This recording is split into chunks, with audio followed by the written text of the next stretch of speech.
محترم ناظرین السلام علیکم۔ اللہ تعالیٰ نے دنیا میں انسانوں کی بھلائی کے لیے کم و بیش 1,24,000 پیغمبر بھیجے، جن میں اکثر نبیوں کو اللہ تعالیٰ نے معجزات عطا فرمائے۔ حضرت موسیٰ علیہ السلام کو عصا عطا فرمایا۔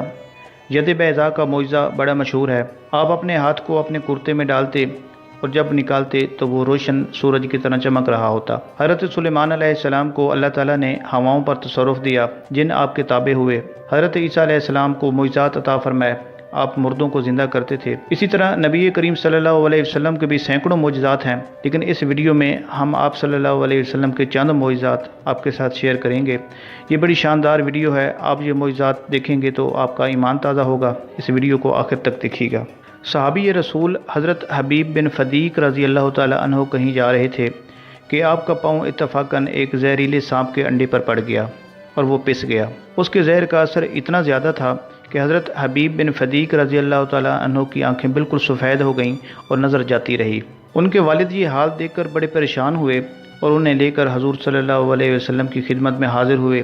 سارا واقعہ بیان فرمایا تو حضور صلی اللہ علیہ وسلم نے اپنا لعاب مبارک ان کی آنکھوں پر لگایا تو ان کی اندھی آنکھیں فوراً روشن ہو گئیں اور انہیں پہلے کی طرح نظر آنے لگا۔ راوی کا بیان ہے کہ میں نے خود حضرت فدیق رضی اللہ تعالی عنہ کو اس وقت دیکھا جب ان کی عمر 80 سال تھی۔ ان کی آنکھیں سفید تھیں، لیکن حضور صلی اللہ علیہ وسلم کے لعاب مبارک کی یہ برکت تھی کہ ان کی نظر 80 سال کی عمر میں بھی اتنی تیز تھی کہ سوئی میں دھاگا ڈال لیتے تھے۔ تو آپ صلی اللہ علیہ وسلم کے لعاب مبارک کا یہ معجزہ تھا کہ اندھی آنکھیں بالکل صحیح ہو گئیں۔ جنگ خندق کے دنوں میں جب مدینہ سے باہر خندق کھودی جا رہی تھی تو صحابہ کرام نے بھوک کی وجہ سے اپنے پیٹوں پر پتھر باندھے ہوئے تھے۔ حضور نبی کریم صلی اللہ علیہ وسلم نے بھی اپنے شکم مبارک پر پتھر باندھے ہوئے تھے۔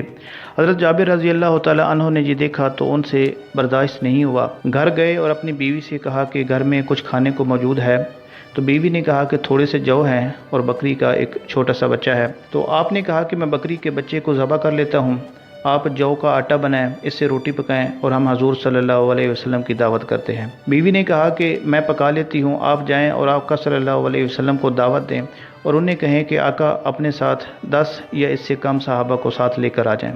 چنانچہ جب حضرت جابر حضور صلی اللہ علیہ وسلم کی خدمت میں پہنچے تو آپ صلی اللہ علیہ وسلم کے کان میں عرض کی کہ یا حضرت آپ خود بھی تشریف لے آئیں اور 10 یا اس سے کم آدمی بھی ساتھ لے آئیں۔ حضور صلی اللہ علیہ وسلم نے جب یہ سنا تو پورے لشکر سے مخاطب ہو کر فرمایا کہ چلو جابر نے ہماری دعوت پکائی ہے۔ پھر تمام صحابہ کرام کو لے کر آپ حضرت جابر کے گھر تشریف لے آئے۔ آپ نے اپنا لعاب مبارک آٹے میں بھی ڈالا اور اس ہنڈیا میں بھی ڈال دیا اور تمام صحابہ سے کہا کہ آپ کھانا کھاؤ۔ چنانچہ اس تھوڑے سے آٹے اور گوشت میں اس لعاب مبارک کی اتنی برکت ہوئی کہ 1000 آدمی نے وہ کھانا کھایا، مگر نہ روٹی کم ہوئی اور نہ ہی سالن کم ہوا۔ ایک اور واقعہ ہے کہ حدیبیہ کے روز سارے لشکر صحابہ میں پانی ختم ہو گیا، حتیٰ کہ پانی کی اتنی قلت ہوئی کہ وضو اور پینے کے لیے بھی پانی کا ایک قطرہ بھی باقی نہ رہا۔ حضور صلی اللہ علیہ وسلم کے پاس ایک کوزہ تھا۔ جب حضور صلی اللہ علیہ وسلم اس کوزے سے وضو فرمانے لگے تو سب لوگ حضور صلی اللہ علیہ وسلم کی طرف لب کے اور فریاد کی کہ یا رسول اللہ، ہمارے پاس تو پانی کا ایک قطرہ بھی نہیں رہا، ہم نہ تو وضو کر سکتے ہیں اور نہ ہی اپنی پیاس بجھا سکتے ہیں۔ حضور آپ کے پاس یہ ایک ہی کوزہ ہے اور اسی میں پانی ہے، ہمارے پاس تو پانی بالکل ختم ہو گیا ہے اور ہم پیاس کی شدت سے بالکل بے چین ہیں۔ حضور صلی اللہ علیہ وسلم نے جب یہ ان کی یہ بات سنی تو اپنا ہاتھ مبارک اس کوزے میں ڈال دیا۔ لوگوں نے دیکھا کہ آپ صلی اللہ علیہ وسلم کے ہاتھ مبارک کی 5 انگلیوں سے پانی کے 5 چشمے جاری ہو گئے اور سب لوگ ان چشموں سے سیراب ہونے لگے۔ ہر شخص نے جی بھر کے پانی پیا اور اپنی پیاس بجھائی، سب نے وضو بھی کر لیا۔ حضرت جابر رضی اللہ تعالی عنہ سے جب اس واقعہ کے بارے میں پوچھا گیا کہ اس وقت لشکر کی تعداد کتنی تھی تو آپ نے فرمایا کہ اس وقت ہمارے لشکر کی تعداد 1500 تھی، لیکن اگر 1,00,000 آدمی بھی ہوتے تو وہ پانی سب کے لیے کافی تھا اور سب اس سے اپنی پیاس بجھا سکتے تھے۔ تو آپ صلی اللہ علیہ وسلم کا یہ ایک بہت بڑا معجزہ تھا کہ ایک کوزے کا پانی پورے لشکر کے لیے کافی ہو گیا۔ ایک مرتبہ مدینہ منورہ میں بڑے لمبے عرصے کے لیے بارش نہیں ہوئی اور قحط پڑ گیا، بہت برے حالات تھے، لوگ بڑے پریشان تھے۔ ایک جمعہ کے روز حضور صلی اللہ علیہ وسلم جب آواز فرما رہے تھے تو ایک اعرابی اٹھا اور عرض کرنے لگا کہ یا رسول اللہ، ہمارا مال ہلاک ہو گیا اور اولاد فاقے کرنے لگی ہے، اللہ سے دعا فرمائیے کہ بارش ہو جائے۔ حضور صلی اللہ علیہ وسلم نے اسی وقت اپنے پیارے پیارے نورانی ہاتھ اٹھائے، راوی کا بیان ہے کہ آسمان بالکل صاف تھا اور بادلوں کا بالکل نام و نشان نہیں تھا، مگر آقا صلی اللہ علیہ وسلم کے ہاتھ اٹھانے کی دیر تھی کہ بادل پہاڑوں کی مانند چھا گئے اور چھاتے ہی میںہ برسنے لگا۔ حضور صلی اللہ علیہ وسلم ممبر پر ہی تشریف فرما تھے کہ میںہ برسنا شروع ہو گیا اور اتنا برسا کہ چھت ٹپکنے لگی اور حضور صلی اللہ علیہ وسلم کی ریش مبارک سے پانی کے قطرے گرتے رہے۔ جمعے کا دن گزر گیا، بارش برستی رہی، ہفتے کے دن بھی بارش ہوتی رہی، اس سے اگلے دن بھی ہوئی، حتیٰ کہ لگاتار اگلے جمعے تک بارش ہوتی رہی۔ اگلے جمعے کو جب حضور صلی اللہ علیہ وسلم جمعے کا وعظ فرمانے لگے تو وہی عربی جس نے پہلے جمعے کو بارش نہ ہونے کی تکلیف عرض کی تھی اور کہا تھا کہ یا حضرت دعا کریں، وہی اٹھا اور عرض کرنے لگا کہ یا رسول اللہ، اب تو مال غرق ہونے لگا ہے اور مکان گرنے لگے ہیں، دعا فرمائیے کہ یہ بارش اب رک جائے۔ چنانچہ پھر آپ صلی اللہ علیہ وسلم نے اپنے پیارے نورانی ہاتھ اٹھائے اور انگلی مبارک سے اشارہ فرما کر دعا فرمائی کہ اے اللہ، ہمارے ارد گرد تو بارش ہو لیکن ہم پر نہ ہو۔ آپ صلی اللہ علیہ وسلم کا یہ اشارہ کرنا ہی تھا کہ جس جس طرف آپ کی انگلی اٹھتی گئی اس طرف سے بادل پھٹنا شروع ہو گیا اور مدینہ منورہ کے اوپر سب آسمان صاف ہو گیا۔ عقائد عالم حضور صلی اللہ علیہ وسلم کے دشمنوں نے اور بالخصوص ابو جہل نے ایک مرتبہ حضور صلی اللہ علیہ وسلم سے کہا کہ اگر تم خدا کے سچے رسول ہو تو آسمان پر یہ جو چاند ہے اس کے 2 ٹکڑے کر کے دکھاؤ۔ آپ صلی اللہ علیہ وسلم نے فرمایا کہ کوئی بات نہیں، یہ ابھی کر کے دکھا دیتا ہوں۔ چنانچہ آپ صلی اللہ علیہ وسلم نے چاند کی طرف اپنی انگلی مبارک سے اشارہ فرمایا تو چاند کے 2 ٹکڑے ہو گئے۔ یہ دیکھ کر ابو جہل حیران ہو گیا، مگر بے ایمان تھا، پھر بھی نہیں مانا اور آپ صلی اللہ علیہ وسلم کو جادوگر کہنا شروع ہو گیا۔ تو آپ کا شق قمر کا یہ ایک بہت بڑا معجزہ تھا جو کہ اللہ تعالیٰ نے آپ کو عطا فرمایا تھا۔ ایک روز مقام صحبا میں حضور صلی اللہ علیہ وسلم نے نماز ظہر ادا کی اور پھر حضرت علی کرم اللہ وجہہ کو کسی کام کے سلسلے میں بھیج دیا۔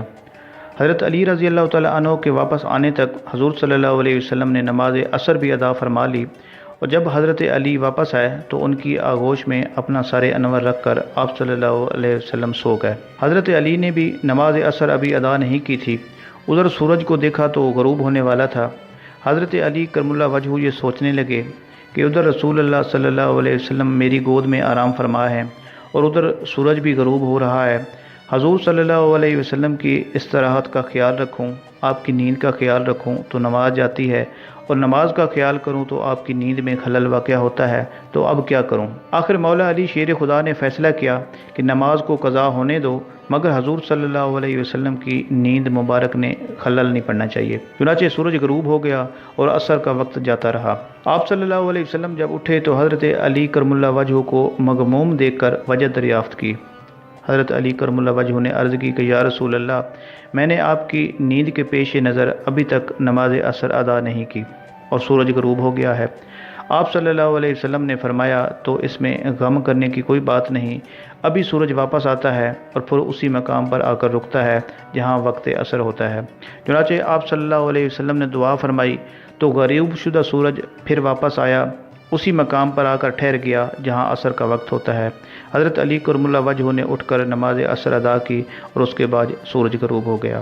حضور نبی کریم صلی اللہ علیہ وسلم نے جب حضرت ابو بکر صدیق رضی اللہ تعالیٰ عنہ کی معیت میں مکہ سے مدینہ کی طرف ہجرت فرمائی تو قریش مکہ نے اعلان کیا کہ جو کوئی محمد صلی اللہ علیہ وسلم اور ان کے ساتھی حضرت ابو بکر صدیق کو گرفتار کر کے لائے گا اسے 100 اونٹ انعام دیے جائیں گے۔ سراقہ بن جاشم نے یہ اعلان سنا تو اپنا تیز رفتار گھوڑا نکالا اور اس پر بیٹھ کر کہنے لگا کہ میرا یہ تیز رفتار گھوڑا محمد صلی اللہ علیہ وسلم اور ابو بکر کا پیچھا کرے گا اور میں ابھی ان دونوں کو پکڑ کر لاتا ہوں۔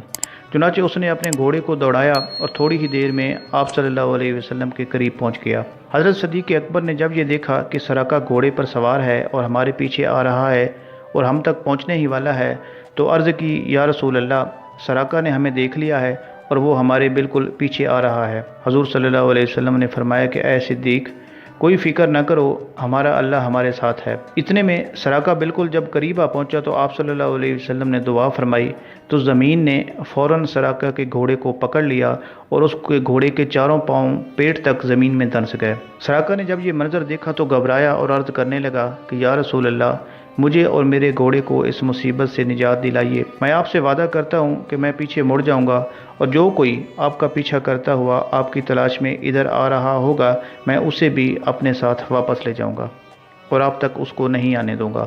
چنانچہ آپ صلی اللہ علیہ وسلم کے حکم سے زمین نے اس کے گھوڑے کو چھوڑ دیا۔ تو یہ آقا صلی اللہ علیہ وسلم کے چند معجزات تھے جو ہم نے آپ کی خدمت میں پیش کیے۔ اللہ سے دعا ہے کہ ہمارا بیان کرنا اور آپ لوگوں کا سننا اپنے بارگاہ اقدس میں قبول فرمائے۔